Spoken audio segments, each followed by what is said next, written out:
Qizlar, assalomu alaykum hammanglarga. Bugun siz bilan Ramazonda tozalanish 6-darsligimizni boshlaymiz. 9:10 da boshlayman deb baribir sal kech qoldim. Bebinisoni bugun o'ynatdim, uxlatdim. Endi esa bugungi mavzuyimizga o'tamiz. Negativ fikrlar haqida gaplashamiz. Eng ko'pchilikni, hammamizni qiynaydigan, asosiy, miyamizni yeydigan sabablardan bittasi bu negativ fikrlar.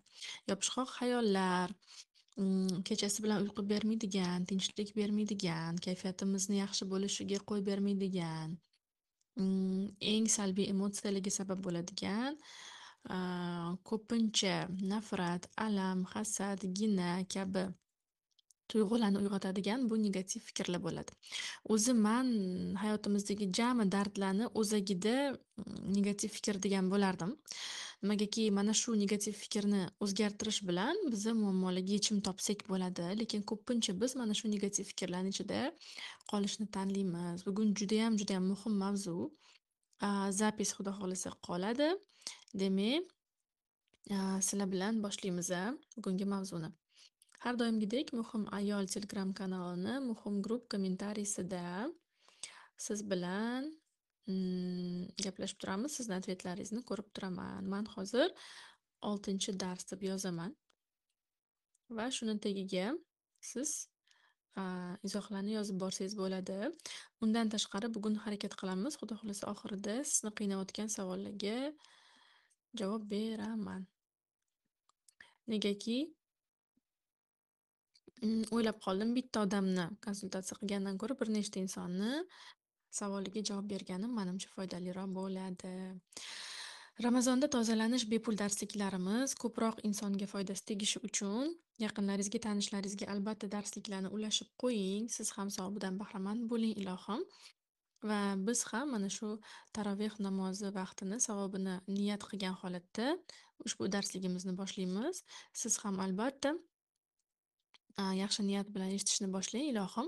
Mana shu efir davomida sizni qiynayotgan savollaringizga yechim topilsin. Tayyormizmi?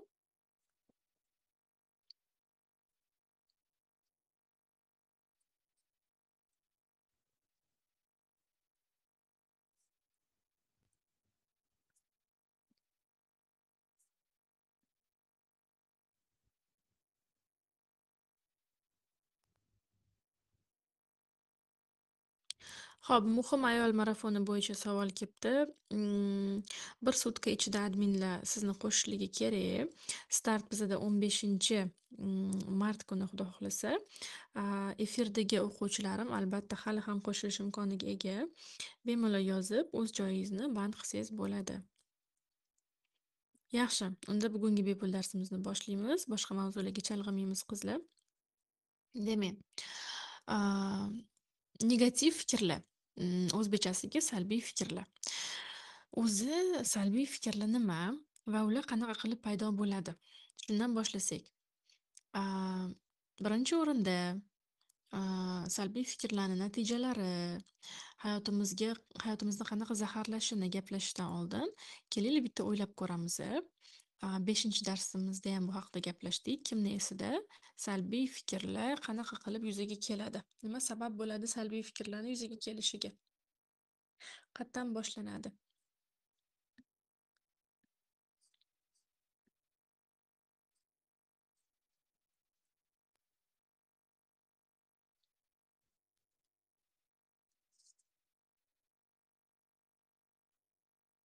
Komfortdan chiqqanda, umumiy aytganda diskomfort his qilganimizda, xo'p, biz qanaqa vaziyatlarda diskomfort his qilamiz? Qanaqa vaziyatlarda biz insonlarga nisbatan salbiy fikrda, vaziyatga nisbatan salbiy fikrda bo'lib qolamiz? Shaxsiy chegaramizga kirishganda, xo'p, yana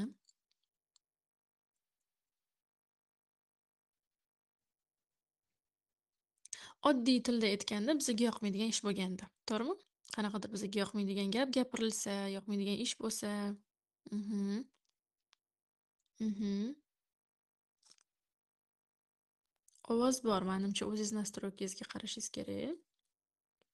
Da, bizga yoqmaydigan ish bo'lganda salbiy fikr uyg'onadi, to'g'rimi? Va bilamizki, salbiy fikrdan keyin srazu nima uyg'onadi bizada?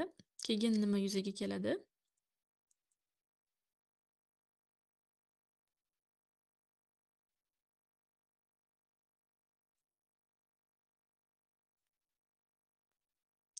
Negativ norozilik hissiyoti. Salbiy fikr hammamizda bor. Xavotir olmang. Hammamizni eng ko'p qiynaydigan narsa bu salbiy fikrlar bo'ladi. Tinchlik bermasdan, samobichavaniyaga, o'sha o'zini o'zi yeyishga olib kiradigan, kechalari bilan uyqu bermasdan, analiz qilib vaziyatlarni qayta-qayta miyada aylantirishga sabab bo'ladigan narsa, bu salbiy fikrlar bo'ladi va bu hammamizda bor. Mhm. Demak, bizaga yoqimsiz vaziyat bo'lganda, biza uchun yoqimsiz gap gapirilganda, bizaga diskomfort yaratadigan situatsiyalarga tushganimizda, odamlar biza xohlamagan ishlarni bizaga nisbatan qilganda, bizada salbiy fikrlar uyg'onadi. O'ylaymizki, o'sha payti kechagi darsimizdan gaplashdik-a qizlar, что o'sha vaqti bitta yo'limiz bor deb o'ylaymiz. Faqat nafratlanish, yomon ko'rish, bu vaziyatni qoralash, nohaqlik deb nomlash va mana shu ko'pchiligimiz 80% holatlarda mana shu yo'lni tanlab qo'yamiz. Lekin 20% holatda ongli inson biladiki, shu vaziyatga to'g'ri xulosa qo'yib, u insonni, u vaziyatni nafratlanib emas, balki shu holatni, ha, shunaqa vaziyat bo'ldi deb turib undan hikmat topib, kechagi vazifamizda bor edi, qizlar bajardinglarmi? Hikmat topib, aa, xulosa qilib, o'zimiz uchun dars olib, shu vaziyatdan chiqib ketish haqida kamchiligimiz o'ylaymiz. 20% inson o'ylaydi, undan ham kam даже.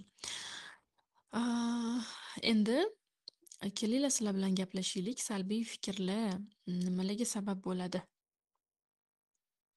Negativ fikrlar natijasida nima biz natijalar ko'ramiz?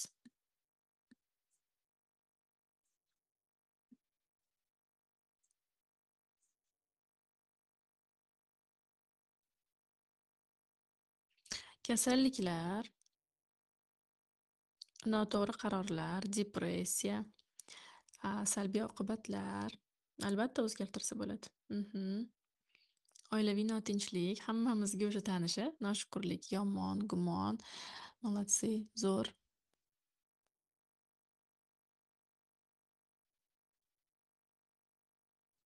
Hamma narsadan norozilik, недовольный odamga aylanib qolamiz-a. Mhm. Judayam to'g'ri.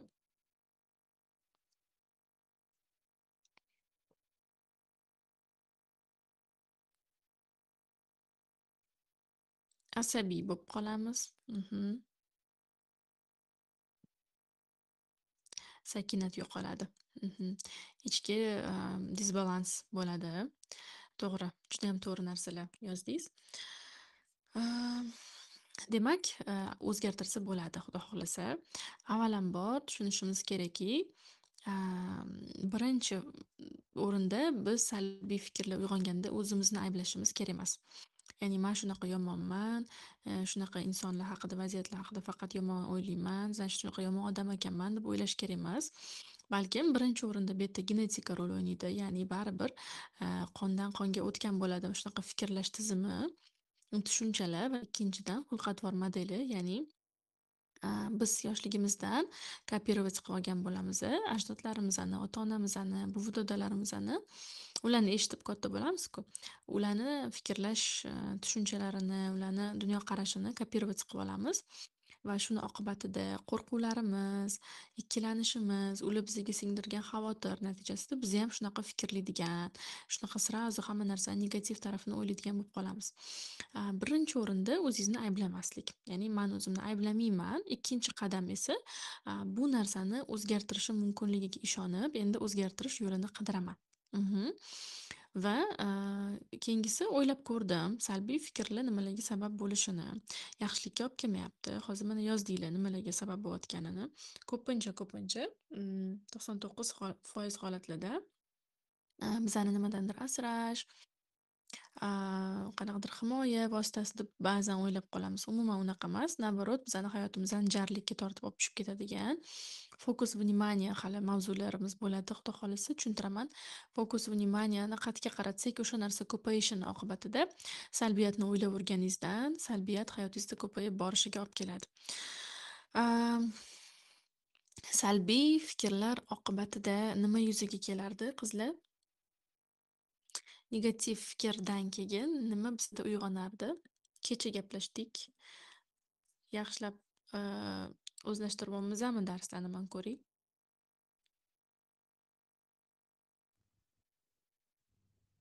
Da, savollarga Xudo xohlasa oxirida javob beraman, xo'p?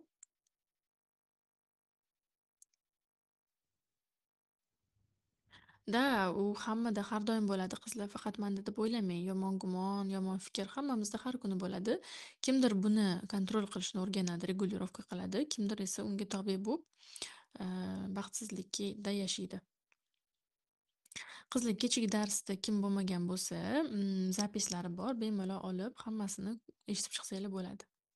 Chunki avvalgi zapislarni agar eshitmasanglar, keyingilari sal tushunarsiz bo'ladi. Bir-biriga ulangan hammasi. Da, homiladorlik paytida ham asabiylashish bu mana hissiyot. Mana hozir qaranglar. Mana shu yerda ответ bor. A, Asabiylashish yuzaga keladi. Asabiylashish bu holat, bu hissiyot, jizzakilik. Qarangki, negativ fikrdan keyin bizada hissiyotlar uyg'onar ekan. Ya'ni emotsiya uyg'onadi. Va albatta salbiy bo'lgandan keyin fikr, emotsiya ham salbiy bo'ladi. Ya'ni yomon fikrdan "Voy, qandoqman baxtliman" deb xursand bo'lib qolmaydi odam. Наоборот, salbiy fikr keldimi, bo'ldi o'shani orqasidan yana yomon emotsiya, qo'rquv, xavotir, ikkilanish, nima deydi, jazavaga tushish, mana shunaqa emotsiyalar uyg'onadi. Aha. Qizlar, kimdirlarda ovoz yo'q, bir-biringlarga yordam beringlar, nima nastroykani to'g'irlash kerak, lekin bitta ikkita odam yozdi ovoz yo'q deb, ko'pchilikda bor. Xo'p, endi qaranglar, salbiy hissiyotlar bizga uyg'onganda, mana shu yerda eng mudhish hodisalar boshlanadi. Ya'ni salbiy fikrni o'zi ham hali beri qo'rqinchli emasda, u boshlab beradi hamma ishni. Keyin salbiy hissiyotlar uyg'onganda odam nервничать siqilib, nafrat, alam, voy hozir mana bunaqa bo'lsachi, endi nima qilaman, endi unaqa bo'lsachi, bunaqa bo'lsachi, miyasida endi yomon keyingi yomon hodisalarni прокручивать qiladi. Ishonchsizlik, odamlarni srazu qora ko'z bilan ko'rishni boshlaymiz. Tanish holat-a, hammasi qizlar. Nima qilaman endi, srazu qora anaqani o'ylaymiz. Qora variantda man qanaqa qilib vaziyatdan chiqib ketaman, nima qilaman, kimga boraman, endi nima bo'ladi. Buyog'iga tanamiz, ongimiz, butun vujudimiz qanaqadir negativ bilan qoplanadi. To'ladi ichi salbiyat bilan va keyingi qiladigan qarorlarimiz, keyingi qadamlarimiz hammasi уже salbiy rangda bo'ladi. Chunki odam adekvat holatga kelolmasa, ongli, ozgina o'zini bosib, успокоиться qilolmasa, конечно же, salbiy holatdan salbiy qaror bo'ladi. Endi qarangki, negativ yuqumli, ya'ni salbiyat yuqumli. Sizni kayfiyatingiz yomonmi? Siz hozir qo'rqyapsizmi? Siz mana shu holatda borib kim bilandir bo'lishdingizmi? U insonga ham srazu bu narsa nima qiladi? Yuqadi. Oddiy misol, mana shu holatingizni agar ota-onamizga, opa-singlimizga, erimizga, dugonamizga, kimgadir aytib berganimizda, u inson kamdan kam agar juda ham ongli bo'lsa, agar psixologiyani o'qib yurgan bo'lsa din bilan, sizga to'xta deb adekvatniy reaksiya berishi mumkin. Lekin ko'pincha nima eshitamiz? Какой ужас, voy shunaqami rostdan, endi nima bo'ladi, endi nima qilasan, o'zi u odam shunaqa edi, o'zi ham bunaqa edi, man aytuvdim. Boshlanadi battar ko'pirib, u vaziyat qora emas, qop-qora rangga aylanadi. Endi umuman hech kimga hech narsa aytmagan taqdirimizda ham, bu negativ holat yuqumli bo'ladi. Ya'ni siz salbiy fikrda, salbiy emotsiyada yuribsizmi? Bo'ldi, уже bu narsa atrofdagilarga yuqadi.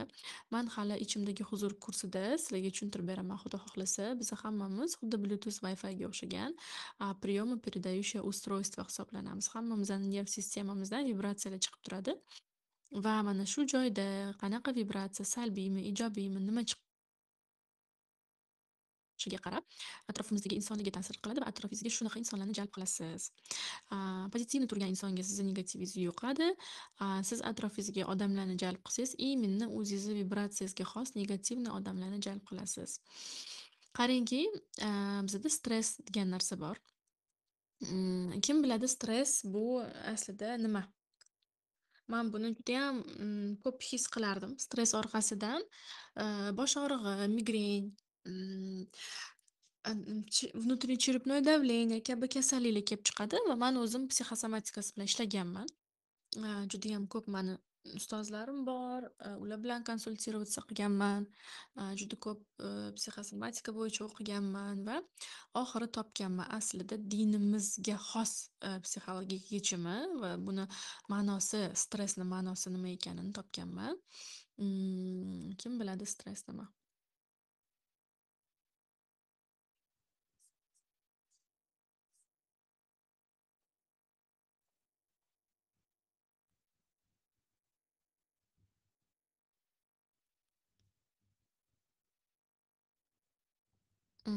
Bilmaymiz-a. Faqatgina negativ narsaligini bilamiz, salbiyligini, bu vaqtda yomon his qilishimizni o'zimizni. Da, qisman to'g'ri yozdinglar. To'g'ri, kelajakda nima bo'lishini ko'p o'ylash, qayg'urish. Bitta gap bilan aniq, konkret javobni aytadigan bo'lsam, stress bu bizni nazorat qilolmaydigan vaziyatimizni o'zimizcha nazorat qilishga intilish yoki ta'sir qilishga, o'zgartirishga intilish. Masalan, ertangi kunimiz bilamizki, Alloh yozgani bo'ladi. Lekin biz o'sha ertangi kunni mm, amalini qo'limizdan kelgancha sababini qilib sabr qilish o'rniga kuyib pishib miyamizda o'ylayverib, aylantiravurib o'zgartirishga intilamiz. O'zgartirish yo'lini qidiramiz. Mana shu joyda tavakkul qilolmaymiz Robbimga va a, mana shu joyda stress yuzaga keladi. Ko'p o'ylaverishdan, miyangizda hamma narsani joy-joyiga qo'ymoqchi bo'lishdan. Va qarangki, mm, stress bu o'z-o'zini yeyish bilan barobar. Stressdan keyin albatta inson o'zini yeyish boshlanadi. A variant, B variant, C variant o'ylayveradi. Unaqa qilsammikin, bunaqa qilsammikin, mana bunaqa qilsam nima bo'ladi, bunaqa qilsam nima bo'ladi, mana bu yerga borsam nima bo'ladi, anunga yetsam nima bo'ladi. Полностью har xil yo'llarni o'ylayverib, inson u yoqdan kirib, bu yoqdan chiqaveradi vaziyatda. Va shunda stress ichida qolib ketadi. Stress esa judayam ko'p kasalliklarga, soch to'kilishiga, asabiylikka, ozib ketishga, ba'zan hammada har xil. Kimdir semirib ketadi stressda, ovqat yeyveradi, ovqat bilan bosadi o'sha narsani. Kimdir ozib ketadi, tomog'idan ovqat o'tmay qoladi. Masalan, man ikkinchi tipga kiraman. Man stressli holatda ovqat yeyolmay qolaman. Tomog'imdan ovqat o'tmay qoladi. Shuning uchun man ozishga moyilman. Kimdir semirishga moyil. Va bu narsa inson o'zini qaysi biriga moyilligini bilib qo'ygani yaxshi, o'zini nazoratga olishi, udobniy bo'lishi uchun. Demak, o'zini yeyish boshlanadi. Endi stressdan chiqishni bir dona yo'li bor. O'sha vaziyatda bir dona yo'li bor. O'zimda sinalgan. Judayam ko'p marta hayotimda shunaqa stressli situatsiyalar bo'lganda, man ancha yillar davomida topolmagan otvetimni oxiri topganman. Stressdan chiqishni bitta yo'li bor, qizlar. Bu inson ojizligini tan olish. O'sha joyda shunchaki qo'yiborish vaziyatda va bo'ldi, man ojiz bandaman. Man hozir o'ylaganim bilan hech narsani o'zgartira olmayman. Amalini sababini qo'limdan kelgancha qilaman, lekin man ojiz, chorasiz bitta bandaman. Chiroyli duo qilaman Robbimga, lekin mani qo'limdan kelmaydi ertangi kunni, boshqa insonlarni, boshqa vaziyatlarni butunlay o'zgartirish yoki nazorat qilish deb o'sha yerda tavakkul qilish, stressdan chiqish bo'ladi. Lekin biz ko'pincha shu vaziyatda nima bizga yomon gumon keladi? Shayton tarafdan или o'zimizni nafsimiz, kibrimiz taraflama. Biz o'ylaymizki, yo'q, nazorat qil, ta'sir qil, kurash, bor, gapir, nimaga unaqa qilishadi, janjal qil, haqqingni talab qil, nohaqlik-ku bu. Nimaga endi ertaga unaqa bo'lsachi, bunaqa bo'lsachi, och qolsangchi, ko'chada qolsangchi, uchi, buchi, buchi. Lekin hech qachon bizani Robbim tashlab qo'ymaydi. Hech qachon biz och qolmaymiz, hech qachon ko'chada qolmaymiz. Agar chiroyli duo bilan chiroyli sababini amalini qilsak, hech qachon biz nolga tushib qolmaymiz-da, o'rtoqlar. Buni hammamiz bilamiz, lekin ichimizda prosta shu urush yillaridan keyingi ota-onalarimiz, buvi-dodalarimizni fikrlashi shunaqa bo'lib qolganki, ocharchilikka ishonish, qoplab unla shakarlarni g'amlab qo'yish uyga, yoki bo'lmasam обязательно qora kunga pul turishi, shunaqa narsalar hammasi o'zi mana shu stressiviy fikrlarga asoslangan bo'ladi. Chiroyli gumonda bo'lsa inson, albatta hayoti ham chiroyli bo'ladi. Demak, stressli holatga tushganda birinchi o'rinda ojizligingizni tan olishingiz kerak. Endi biz nima uchun negativ fikrga ishonib harakat qilishni tanlab qolamiz. Ya'ni o'sha vaziyatda ah, qo'yvorib Allohga tavakkul qilish va ayniqsa ayol qizlar mana erkaklarga boshqacha dars bo'ladi o'rtoqlar. Bu umuman erkaklarga taalluqli emas. Bu faqat ayol qizlarga. Mani loyihamda faqat ayol qizlar. Man ularga qaratilgan formulalar haqida, teoriyalar haqida gapiraman. Erkaklarni psixologiyasi umuman boshqacha. Chunki Alloh erkakni boshqacha tabiatda yaratgan, boshqacha funksiyalar bilan yaratgan, ayolni boshqacha. Va man o'zim ko'proq ayollar taraflama o'qiganim, izlanganim, o'zimda sinaganim uchun ham man ayollar uchun gapiraman. Ah, Stressli holatda masalan erkaklar ular anaqa qiladi, trenirovka qiladi. Stressda naborot erkaklar qaror qilishi kerak, naborot ular harakat qilishi kerak, ularda boshqacha ishlaydi. Ayollar esa bu dunyoga расслабление va принятие uchun kelgan, ya'ni prosta qabul qilish uchun kelgan. Avvalo Allohning taqdirini, keyin esa erkaklarni, ya'ni otasini, keyin erini, keyin o'g'lini qarorlarini shunchaki принимать qilib, "Xo'p bo'ladi" deb qabul qilib yashab yurish uchun kelgan. Chunki biz ularni ta'minotidamiz, biz ularni hal qiluv решениясida yashaymiz. Va mana shu narsani evla olgan, tushungan, mag'zini anglab yetgan ayol umuman kam bo'lmaydi, mazza qilib rohatda yashaydi.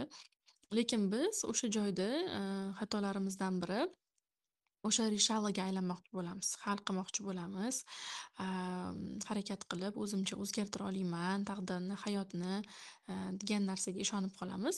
Va mana shu negativ fikrlar kelganda, man hozir harakat qilmasam hech kim qilmaydi, hech kimga kerak emas, hozir rasvo bo'ladi, hammasi manga bog'liq deb o'zimizni qudrat sohibi deb hisoblab qolamiz qizlar.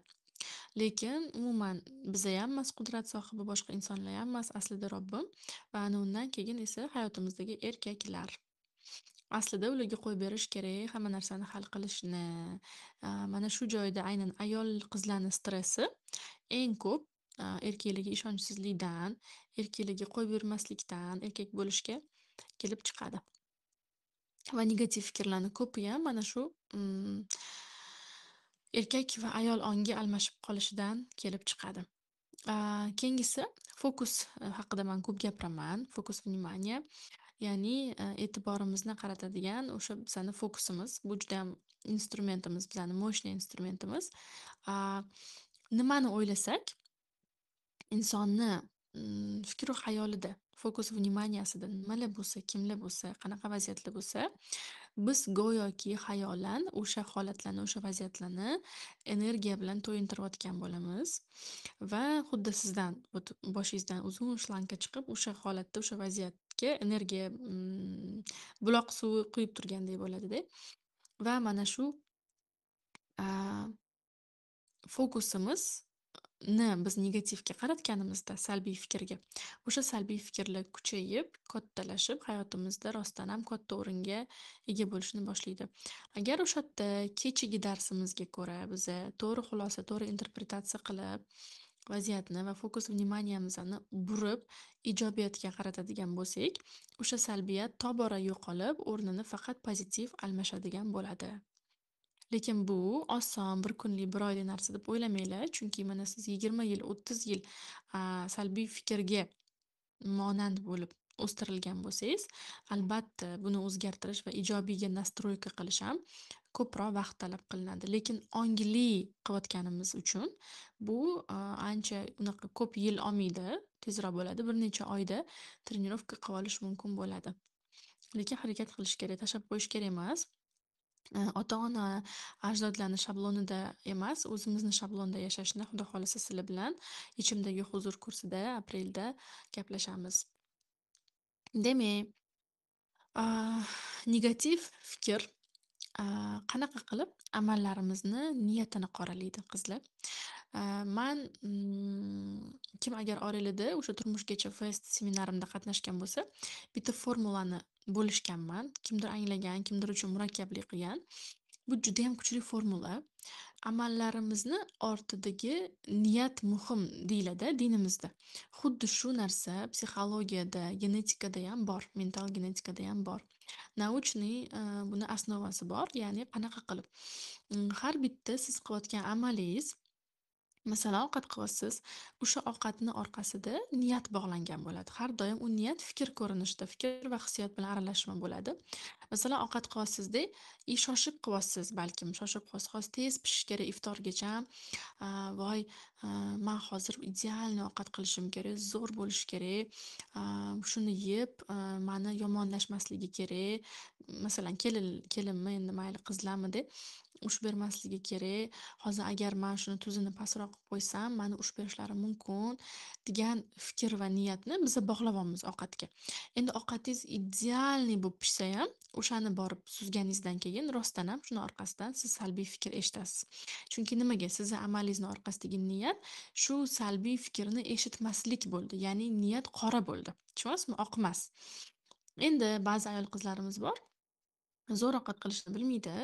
Shoshib-pishib qiladi deb, voy ilohim yaxshi chiqsin-de, voy qo'limdan kelgancha qilyapman, zo'r chiqmayapti, lekin shun bilan qorinligi to'yib, ilohim довольный bo'lishsin-de deb yaxshi oq niyatni bog'layapti amalga. Va albatta tuzi pastroq bo'lsa ham, sal kuyib ketgan bo'lsa ham, sal не то bo'lsa ham, o'sha ovqatini maqtab yeyishadi. Nimaga? Chunki uni amalini ortida niyati pok bo'ldi, oq rangda bo'ldi. Tushuntira oldimmi? Ya'ni gap biz hayotda qanaqa amal qilishimizga bog'liq emas qizlar. Bu dinda ham bor, bu psixologiyada ham bor bilasizlar. Amallar niyatlarga bog'liqdir degan gapni hammamiz eshitganmiz. Va biz hayotda nima qilishimizdan qat'iy nazar, dars qilasizmi, munosabat qilasizmi juftingizga, sarpa-suruh qilasizmi, to'yingizdan oldin, отношения qilasizmi qaynonangizga, onangizga, dugonangizga, nimadir ta'lim o'qiysizmi, biron bir proyekt qilasizmi, bir narsa to'qiysizmi, bichasizmi, tikasizmi, farqi yo'q. O'sha amalingizni orqasida agar niyat qora rangda bo'lsa, sizni natijangiz qora rangda bo'ladi. Agar oq rangda bo'lsa, inshaalloh sizni natijangiz ham oq rangda bo'ladi. Shunda ham amalingiz mukammal bo'lmasa ham, qizlar shu joyga e'tibor beringlar. Mukammal amal qilib turib, lekin niyatini qora rangda qilsak, xullas natijani niyat beradi. Va bizni salbiy fikrlarimiz nima qilib qo'yadi? Mana shu amallarimizni qora rangga aylantirib qo'yadi qizlar va natijamizni ham qora qilib qo'yadi. Shuning uchun hamisha fikrni tozalab yurish, fikrni poklab, tuzatib, salbiylarini pozitiv bilan almashtirib yurish o'ta muhim. O'ta muhim. Bizni fikrimizda nimalar bo'lsa, hayotimiz qanaqa bo'lsa, kelajak qanaqa bo'lsa, shu tarafga qarab oqib ketaveradi hayot. Keyingisi, endi yechim haqida gaplashadigan bo'lsak, sizlar bilan formulam bor. Bitta salbiyatga 10 ta ijobiyat degan formula. O'zim ko'p foydalanaman. Sizga salbiy fikr keldi qanaqadir. Deylik masalan keling, siz yozing, qanaqadir mana bugun sizga kelgan bitta salbiy fikrni yozing va tahlil qilamiz.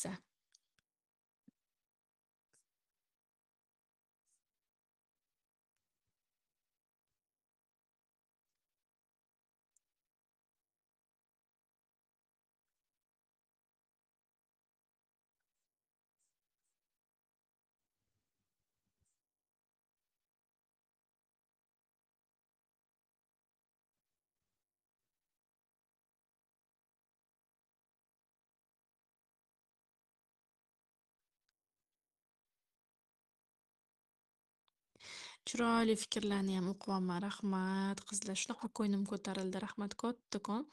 Men uchun muhim. Sizlar bilmaysizlar, men har bitta fikringlarni o'qiyman, izohlarni o'qiyman va menga juda ham приятно bo'ladi har bitta обратный связь, har bitta kommentariy. Demak, salbiy fikr. Так, qani salbiy fikr?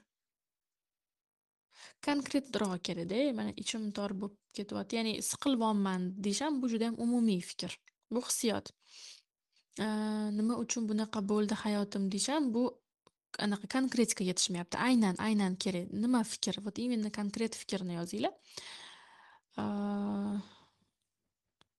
Nimadir misol uchun situatsiya bo'ldi, mana shu joyda konkret salbiy fikr kerak.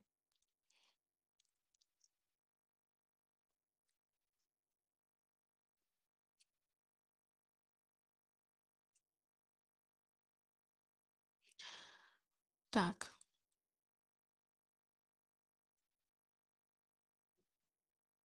Mana konkret yozildi mana bo'lajak turmush o'rtog'imni oilasi meni oilamni boricha qabul qilmaydi degan negativ fikr. Kelaylik shuni tahlil qilamiz. Qaranglar, bu haqiqatdan ham salbiy fikr va bu qayerdan chiqyapti? Bugun man sizlarga gapirganimdek, bu narsa o'zi tegi qatga boryapti. Hali beri u oilaga bu qiz tushmagan, hali beri отношения qilmagan, hali beri ularni munosabatini ko'rmagan, lekin oldindan уже bizda hammamizda bo'ladi shunaqa уже salbiy fikr uyg'onyapti. Voy, mani oilamni boricha qabul qila olmasachi. Bu ko'pincha masalan tushayotgan oila sal boyroq bo'lsa, kelinni oilasi sal pastroq bo'lsa, mansab jihatidan shunaqa ko'p shunaqa salbiy fikr bo'ladi. Endi qarangki, birinchi o'rinda biza bilmaymiz u oila hali qanaqa. Ular qanaqa salbiy fikrda bo'ladimi, yo'qmi? Lekin oldindan уже biza hamma amallarimizni mana shu salbiy fikr bilan qoralab qo'yib, ularni yaxshi niyatini ham teskariga aylantirib qo'yish ehtimolimiz bor.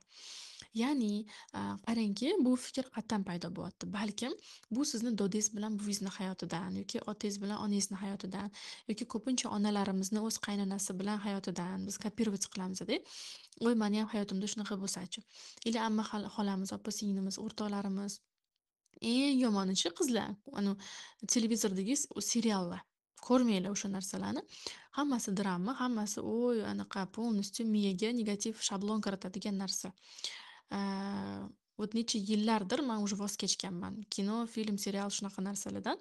Ko'rsam ham agar tahlil uchun, qanaqadir kinoterapiya uchun ko'rmasam, или там psixologik insonlarni portretini o'rganish uchun ko'rmasam, a tak man harakat qilaman избегать qilishga. Nimaga? Chunki kino, seriallar, kliplar, muzikalar hammasi dramaga asoslanadi. Bo'lmasam qiziq bo'lmas agar adekvatniy er-xotin bir-birini sevdi, baxtli bo'ldi, hech qanaqa qiyinchilik bo'lmadi desa, qiziq bo'lmaydi. Обязательно bizga drama kerak, qiyin bo'lish kerak, qiynalish kerak, tashlab ketish kerak, qaynonasi zulmkor bo'lishi kerak, обязательно shunaqa narsa bo'lishi kerak. Keyin shunaqa narsani ko'rganingizdan keyin miyangiz buni zapis qilib oladi. Keyin o'tirasiz, nimaga meni ham hayotim shunaqa bo'lyapti deb. То есть вообще kerak emas, negativga fokusni qaratish kerak emas qizlar.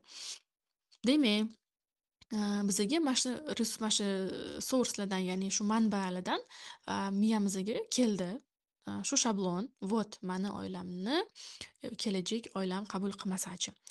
Ich yerda tushunishim kerak. Birinchi o'zimga savol beraman. To'xta, qayerdan kelyapti bu narsa? Значит, mani drama kinolarimdan, liba ota-onamdan, liba qo'ni-qo'shnimning oilasidan, qarindosh urug'imning oilasidan, qayerdandir, lekin mandan emas. Lekin buni hali beri fakticheski asosi yo'q. Hali man bormadim u uyga, hali man ko'rmadim. Birinchi adekvat fikrni uyg'otdik va vaziyatga to'g'ri xulosa berdik. Ikkinchisi, qaror qilasiz. Kechagi 3 qadam esinglardami? Kechagi zadach nima vazifa bo'yicha 3 qadam. Birinchisi to'g'ri xulosa qilib oldik. Ikkinchisi qaror qilaman.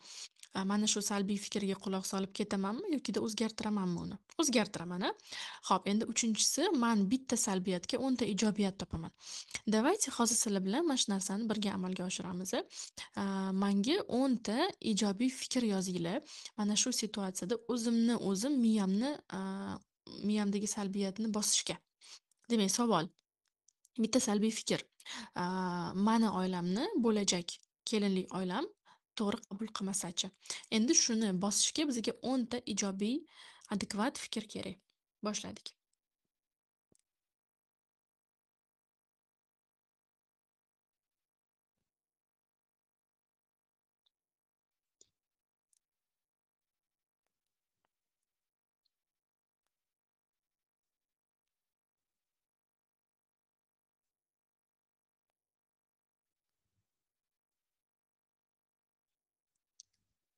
Birinchisi, inshaalloh mani borimcha qabul qilishadi. Super, молодцы, да.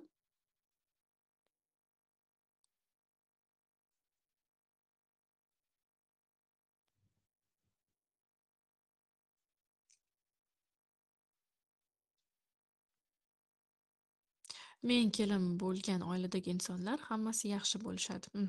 Ikkinchisi, aha, yo'q, hamma oilalar har xil, ideal, ular o'qimishli, adekvat insonlar bo'lishi mumkin-da. Uchinchisi, to'g'ri. Biz hali ular bilan yashamaganimiz, balki yaxshidir. Turmush o'rtog'im yaxshilar, ularni qo'llab-quvvatlaydilar. Tak, sal tushunmadim buni. Bu уже sal taxmin. Xo'p, keyingisi? Mani oilamni boricha qabul qiladi, hurmat qiladi Xudo xohlasa. Ular mani oilamga emas, o'zimni ilmim, farosatim, mehrimga qarab muomala qilishadi. Молодцы! Вот bu yerda вообще shunaqa katta inson pozitsiyasi ketyapti, mukallaf ketyapti. Ya'ni mas'uliyatni o'zini bo'yniga olib, man Xudo xohlasa borganimda shunaqa chiroyli muomala qilaman, oilamni kamu ko'sti yopilib ketadi degan narsani man bu yerda ko'rdim. Вообще iroda super. Keyingisi yaxshi tomonga o'zgartirishga harakat qilaman. Bu ham zo'r, bu ham mas'uliyatni oldingiz. Zamira, молодец. Man o'zim harakat qilaman, ularni muomalasi qanaqa bo'lishidan qat'iy nazar, munosabatni yaxshilab olishga zo'r. Ular meni hurmat qilishadi, mani qo'llab-quvvatlashadi, super. Mhm. Aha. Xo'p, mana bunaqa gap kelibdi qizlar. Lekin ming harakat qilsangiz ham, qilmasangiz ham hammaga ham yoqib bo'lmas ekan. Bu yerda gap yoqishingiz shart emas. Bu yerda siz adekvat отношения o'rnatib olishingiz kerak. Agar ming harakat qilganingizda bo'lmayaptimi, ming birinchisini qilish kerak, million qilish kerak. Bir kun kelib bo'ladi. Faqat biz aytyapman-ku, amalini qilamiz-da, mana niyatimiz shunaqa bo'ladi. Hozir men harakat qilganim bilan ular baribir o'zgarmaydi degan narsani orqasida niyat qora turibdi. U уже avtomatически sizlar amalni qilmasanglar ham bo'laveradi, chunki уже niyat qora, rezultat ham qora bo'ladi. Tushuntira oldimmi? Keyingisi. Mani qizdek qabul qilishadi. Yaxshi gap hamma narsani yaxshi tomonga o'zgartiradi. Zo'r.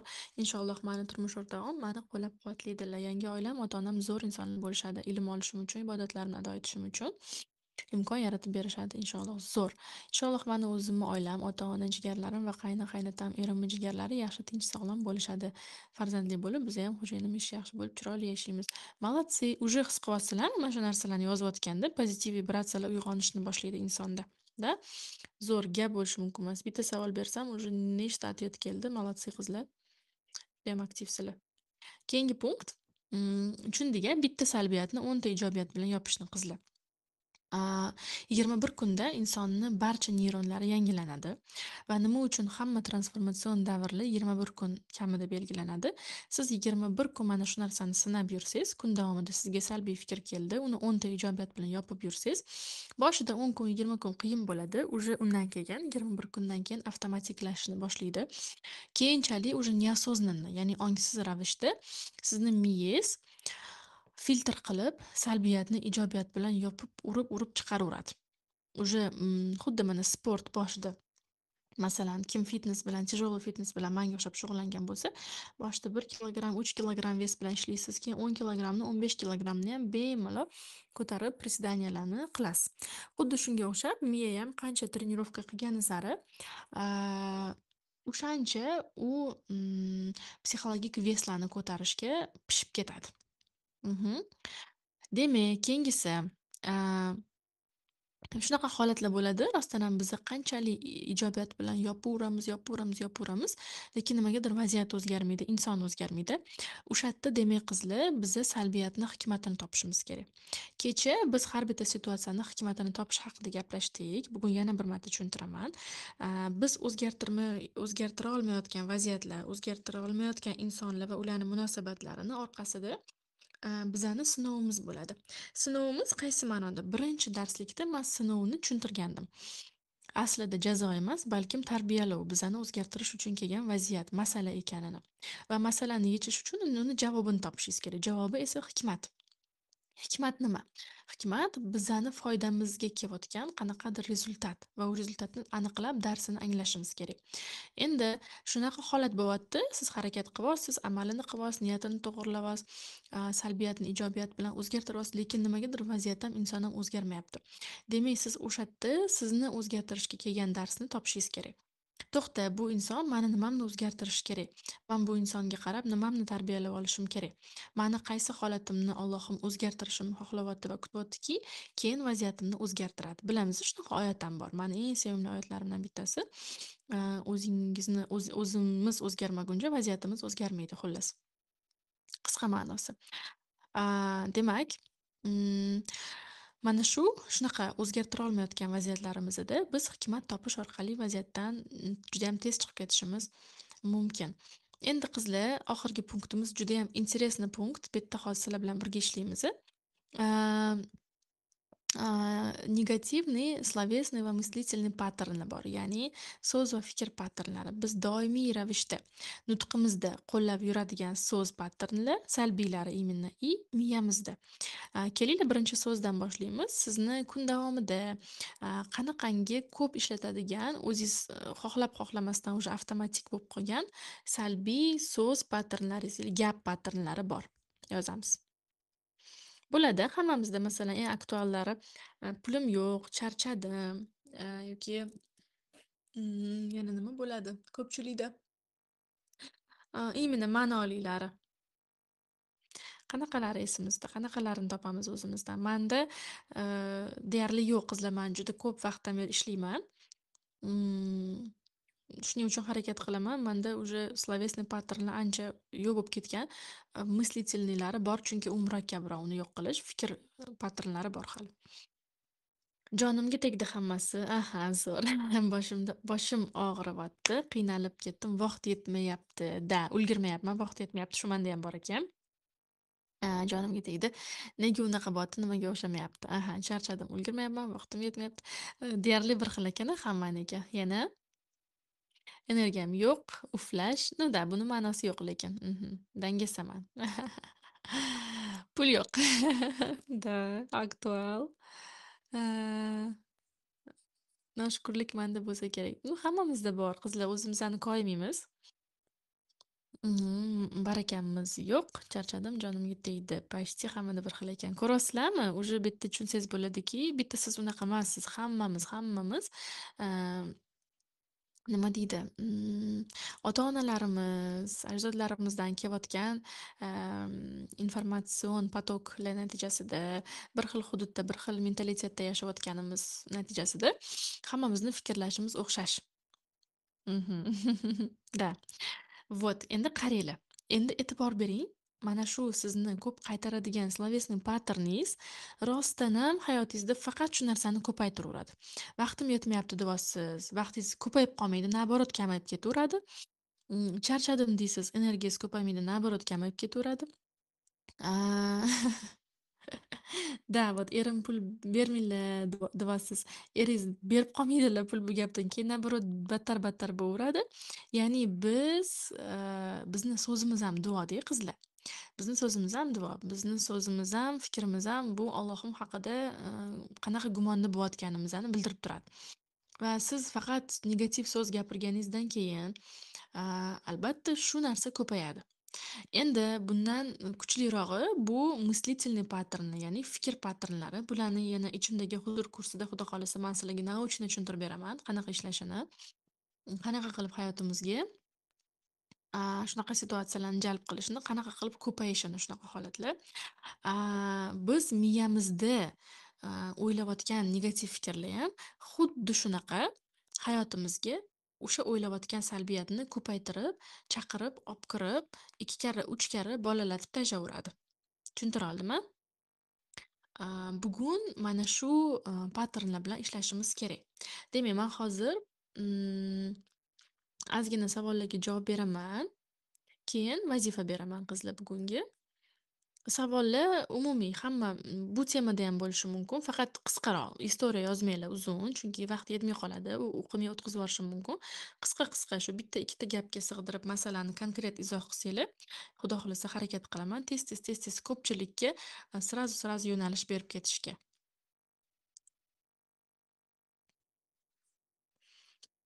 Ketdik. Qizlar eslatib o'taman. Bugun mana Ramazonda tozalanish 6 bepul darsligimiz va xudo xolasa bizada 30 ta dars bo'ladi umumiy. 30 ta darsimiz tugashi bilan inshaalloh ilk bora 2 yilda endi mani yangi kursim, ichimdagi huzur kursim boshlanadi va eng onglilarni, eng vafodor o'quvchilarimni taklif qilib qolaman. Hozirdan Muhimoyil Bot va Muhimoyil Admin orqali mana shu kurs haqida ma'lumotlarni olib, joylarni band qilib qo'ysanglar bo'ladi. Chunki joylar точно chegaralangan bo'ladi bu safar. Nimagaki bu spets kurs bo'ladi. U yoqqa уже ancha o'z ustida ishlagan, ancha kurslarda, darslikda o'tgan ishtirokchilar qabul qilinadi. Savollar. Ketdik. Rahmat, ovozingiz chiroyli debdilar. Man naоборот, tez-tez gapiraman deb shoshib qilib qo'yaman. Nima deydi? So'zlarim tushib-tushib qoladi, bilaman. Tezroq ko'p ma'no yetkazib beray deb shoshqaloqligim bor. Hozir ishlayapman bu bilan. Mhm. Savol qizlar, holat emas, savol.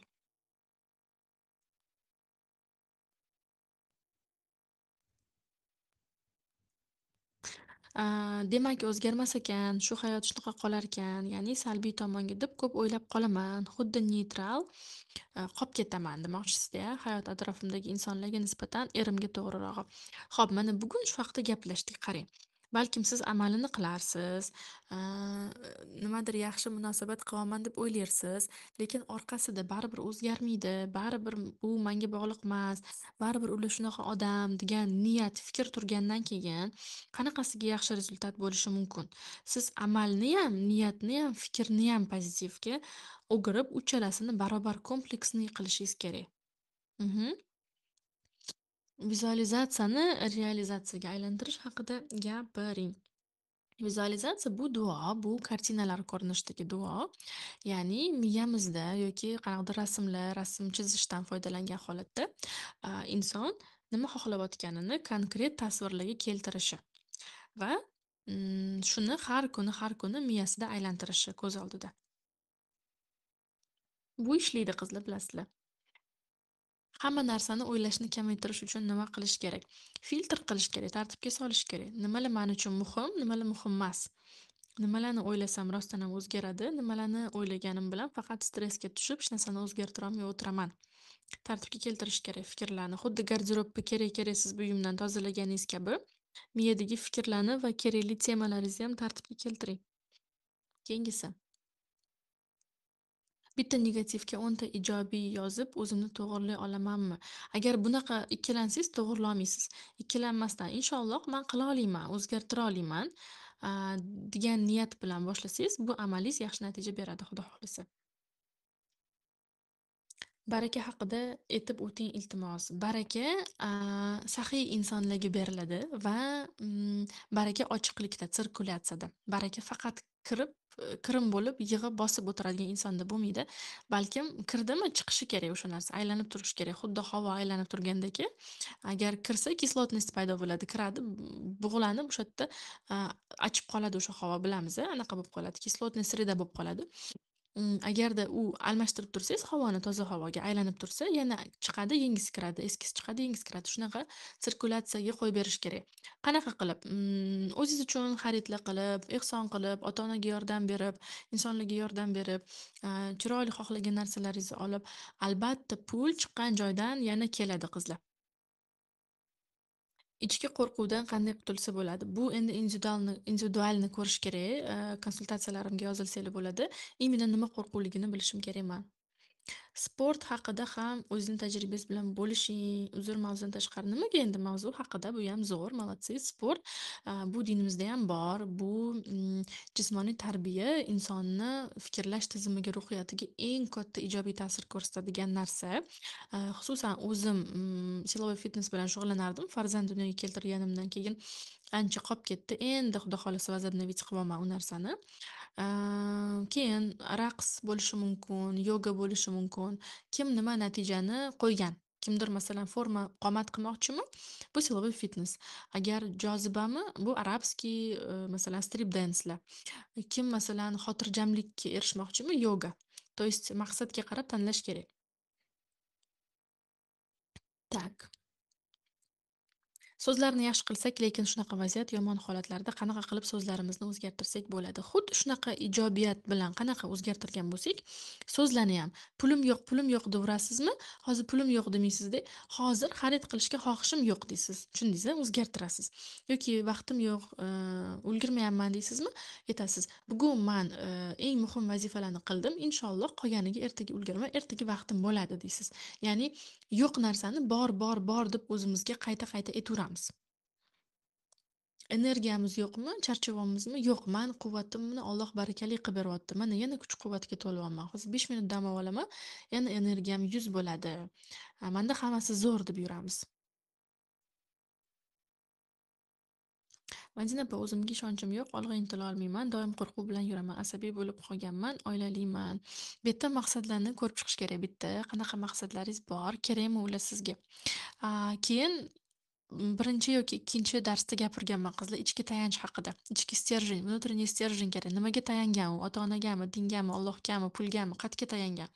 O'sha narsa bo'lsa, o'ziga ishonch bo'ladi odamda. Olg'a intilish uchun biza tashqaridan motivatsiya kutishimiz kerak emas. O'zimiz topishimiz kerak, o'zimizni xursand qiladigan narsalarni. Tak, doimiy qo'rquv bu prosta salbiy fikr uyg'otayotgan negativ hissiyot. O'sha fikrni, bitta salbiy fikrni 10 ta ijobiyat bilan urib yiqiting, bo'ldi, qo'rquvingiz o'chib ketadi. Farzandlarimni ko'p urib-so'kib qo'yyapman. Bu yerda ko'rib chiqishingiz kerak, nima maqsadda siz uryapsiz, nimani ularga chiqarmoqchi bo'lyapsiz. Ko'pincha agressiya. Agressiyani chiqargandan keyin farzandlaringizga qanaqa negativ siz ta'sir qilayotganingizni bitta ongli ravishda o'tirib o'ylab ko'ring, uxlashgandan keyin. Sekin-sekin bu narsa qolib ketadi. Faqat miyamizda aylantiraverishimiz kerak o'sha salbiy natijalarni va bunga siz sabab bo'layotganingizni. Sekin-astalik bilan ong trenirovka bo'ladi. Birdaniga bo'lmaydi. O'ziga ishonch внутренний stерженьga bog'liq qizlar. Внутренний stержень qayerga tayangan, qayerda fundamenti. Birinchi darslarni eshitib chiqinglar.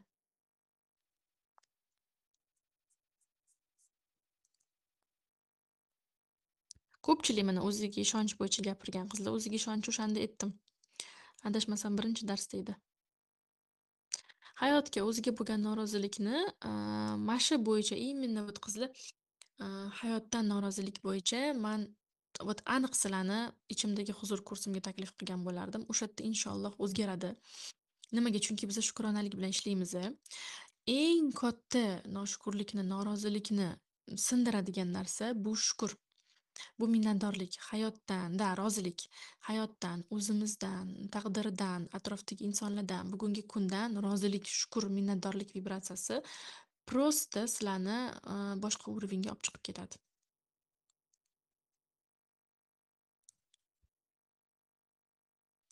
O'ylayman-u ko'p, lekin amal qilolmayman, harakat qilolmayman. Motivatsiya yetishmayapti. Motivatsiya uchun maqsad kerak. Odam o'zidan довольный bo'lishi kerak. Rahmat, yaxshi fikrlar uchun ham qizlar o'qiyapman. Mhm.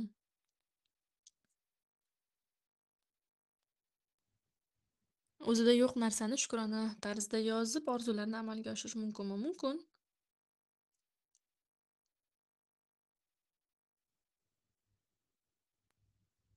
Xo'p, juftidan ko'ngli to'lmayotganlar, o'zi aslida juftimiz bizani ko'rsatib berayotgan bo'ladi. Biz o'zimizdan ko'nglimiz to'lmayotgan bo'ladi, qadrli opa-singillar. Bitta ko'rib chiqamiz shu narsani.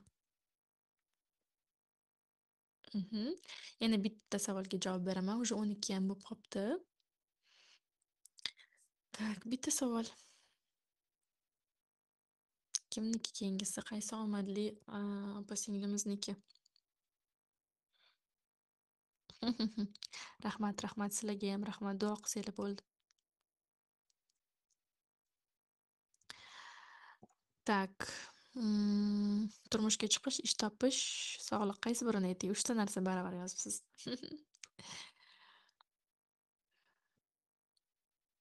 Ish topishni ayting, предназначениyani. Bunda kattaroq, наверное, tajribam. Qalb kasbi. Qizlar, bitta narsani bilishimiz kerak-da.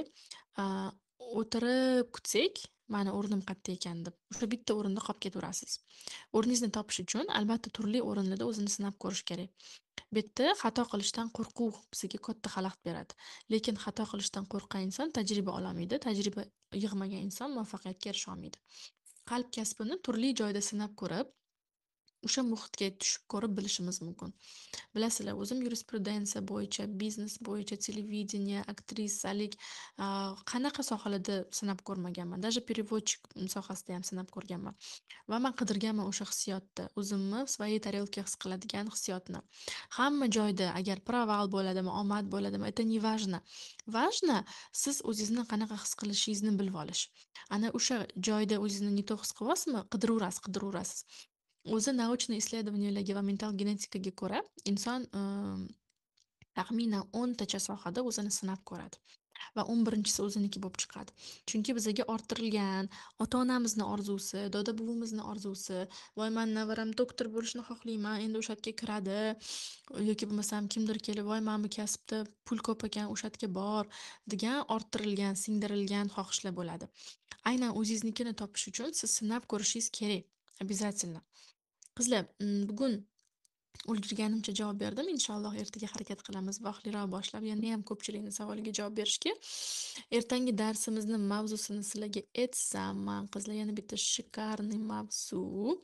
7-chi mavzuyimiz odamlar nega yomonlik qiladi. Prosta wow mavzu haqida gaplashamiz sizlar bilan. Ozgina murakkab bo'ladi. Yaxshilab choylarni damlab tayyorlanib o'tiringlar. Chuqurlashamiz, chunki ancha tayyor bo'ldinglar уже. Zo'r mavzu bo'ladi. Bugungi vazifamiz tak. Bugungi vazifamiz birinchisi, bugun yozamiz. Mandagi negativ patternlar, so'z patternlari va fikr patternlari. 5ta kamida yozsangiz yetadi. Ikkinchisi, unga qarshi 10 ta ijobiy yechim har bittasiga. Agar erinsangiz 3 ta yozing, bitta yozing. Ya'ni patternni bitta yozing mana. Pulim yo'q patterni, unga 10 ta ijobiy yechim yozasiz. Yoki bo'lmasam fikr patterni. Masalan, nimaga odamlar bunaqa to'poy degan fikr ko'p keladi. O'sha fikrga 10 ta ijobiy javob yozasiz.